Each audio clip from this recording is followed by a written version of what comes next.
so far. And Rapsa beat Urunin 15-13 in the 64, Spishiger 15-11, and then he beat Tan 15-14, and beat Semenya 15-14, a couple barn burners.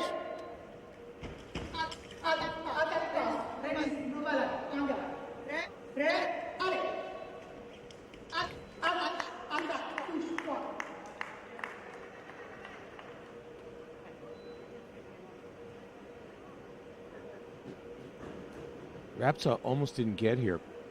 He was up 14-12 against Semenyev of Uzbekistan in the round of 8. Semenyev on his 12th touch, I believe it was, scored an incredibly long lunge in the middle of the piece and then collapsed with a cramp. And after the 5-minute break for the cramp injury, or maybe just cramp, he came out clearly tentative on his feet. Was able to score an attack and then an incredible riposte at the end of the piece. Looked like he was in trouble. And he tied it up. He almost won. And finally, Rapsa pulled it out.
Rapsa knew that he just made a counterattack there. He acknowledged it.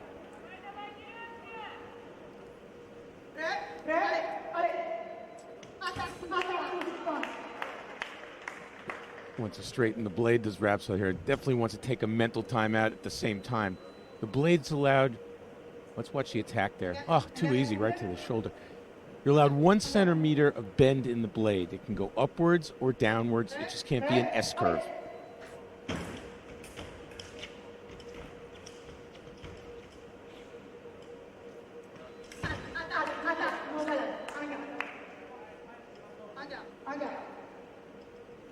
Well, I'm just curious, why would you want an upward bend in your blade? You know, that's a good question. I'll give you the answer more in épée than in foil. If you want to attack someone under the guard in épée, and that's your move. Okay. Yeah. You don't see it very often, if ever, but being that I'm a rules nerd, I happen to know that. It's one of your greatest qualities. That says plenty.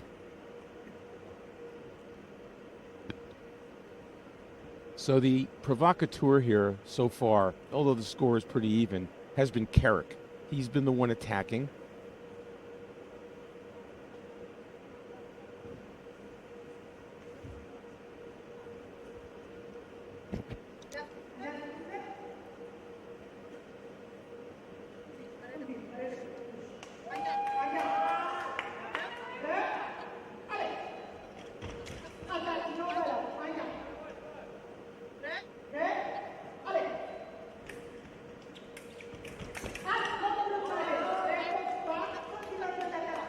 Little bit lucky by Rapsa there on the remise of the riposte.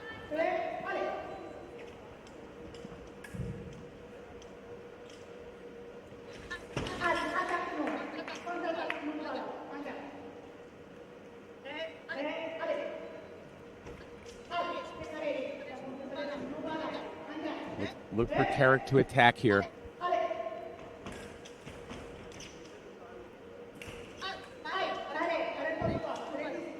KERIK has a little advantage there. Rapsa at back in his 2-meter zone there near the end of the piece.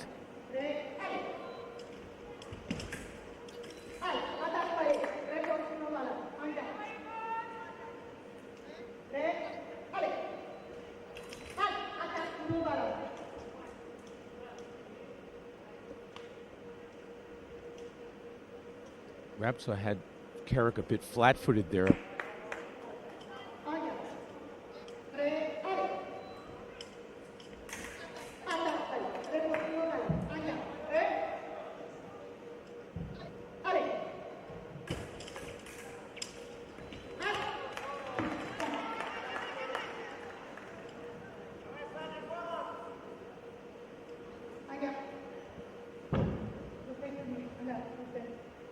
Rapsa wants to fix the blade again.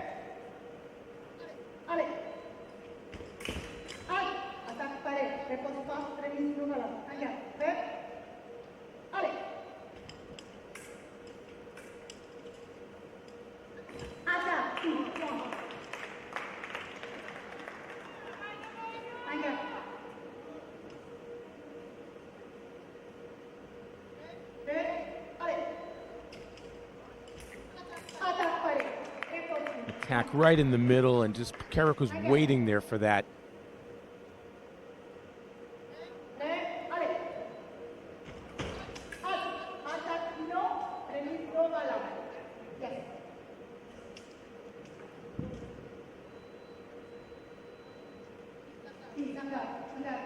Referee says please on guard. Pierucci, one of the top referees. So we're here to watch the fencers, not the refs, but it's interesting to see each referee has their own little personality and style, and Pierucci is a no-nonsense referee.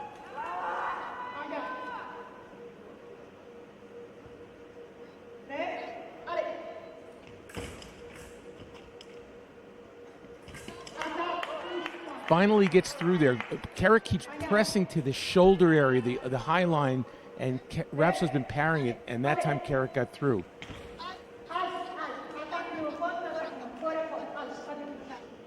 You heard the referee say core, core. Once there's body contact, no new action can begin after the halt, and a halt is necessitated by the core, core.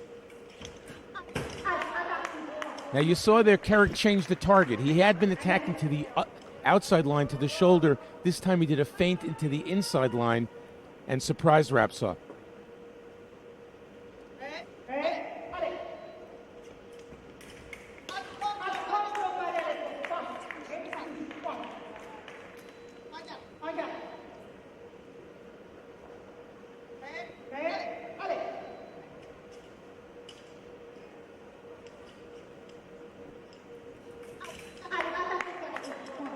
Back to the shoulder. You can see him holding the shoulder. That's been the target. Watch it go to the shoulder here.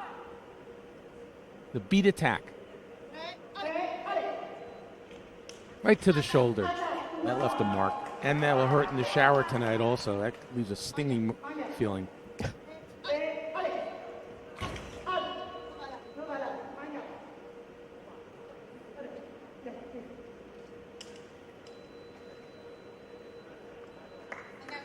See, I told you about Pierucci. He's fixing the blade. She's already calling him back on guard right away.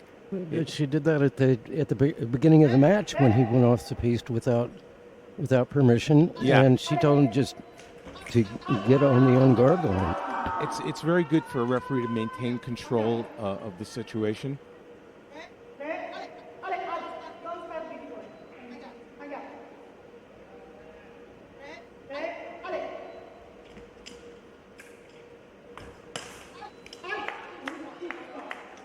They clunk bells there, and Rapsa sort of stopped, and KERIK sort of kept going, and next thing you know, he scored on the remise.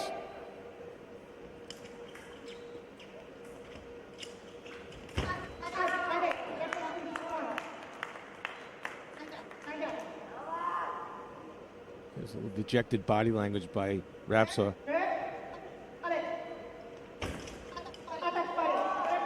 Okay, he's feeling a little bit better after that one.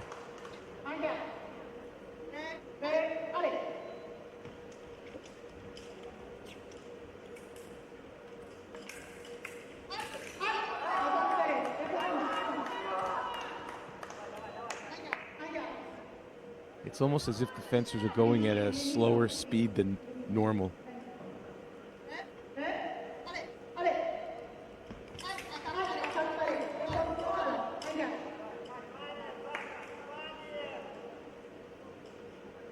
Well, there's a possibility this bout could be over in the first period. Let's see what KERIK can do.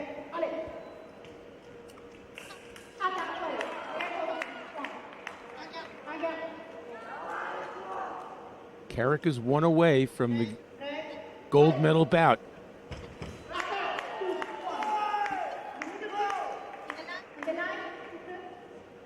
Look at that blade going in 3 different directions. He won't be needing it anymore tonight. Congratulations to Rapsa. He's got a bronze. Congratulations to KERIK. He has a chance for the gold. We've got one more